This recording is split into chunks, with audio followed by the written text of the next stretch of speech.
नमस्कार, मैं खुशी और आप देख रहे बुलंद आवाज। आइए नजर डालते हैं आज की बड़ी खबर पर। महाराष्ट्र में हिंदी भाषा विवाद पर भड़के आदित्य ठाकरे बोले कोई मराठी का। महाराष्ट्र सरकार ने नई राष्ट्रीय शिक्षा नीति 2020 के अंतर्गत पहली कक्षा से ऊपर के छात्रों के लिए हिंदी को अनिवार्य कर दिया है।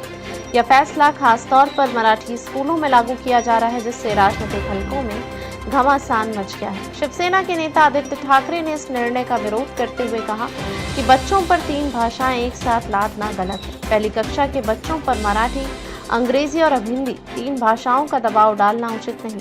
उनका सुझाव है कि नई भाषा को धीरे धीरे क्रमिक रूप से सिखाया जाए ताकि बच्चों पर बोझ न बढ़े।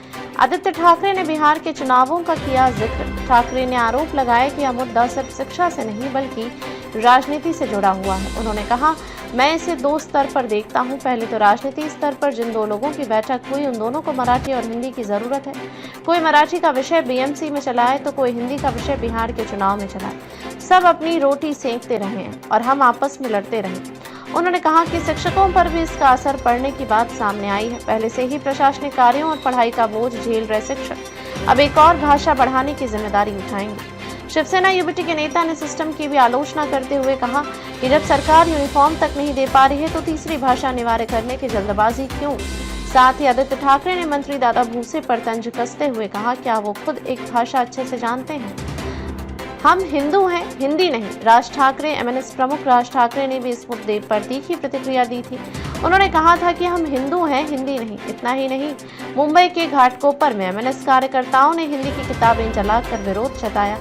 महाराष्ट्र में भाषा को लेकर विवाद लगातार गहराता जा रहा है। पहली कक्षा से हिंदी को अनिवार्य किए जाने के फैसले के बाद से ही विपक्षी पार्टियां इस मुद्दे पर सरकार को घेरने में कोई कसर नहीं छोड़ रही हैं। शिक्षा के क्षेत्र में लिए गए इस निर्णय ने अब सियासी रंग ले लिया है और इसका असर आने वाले दिनों में और बढ़ सकता है। अब तक के लिए बस इतना ही। फिर होगी आपसे मुलाकात ऐसी एक और खबर के साथ। तब तक के लिए नमस्कार और देखते रहिए बुलंद आवाज। ऐसे ही लेटेस्ट अपडेट्स के लिए हमारे चैनल को सब्सक्राइब करें और तुरंत नोटिफिकेशन पाने के लिए बेल आइकन प्रेस करना ना भूलें।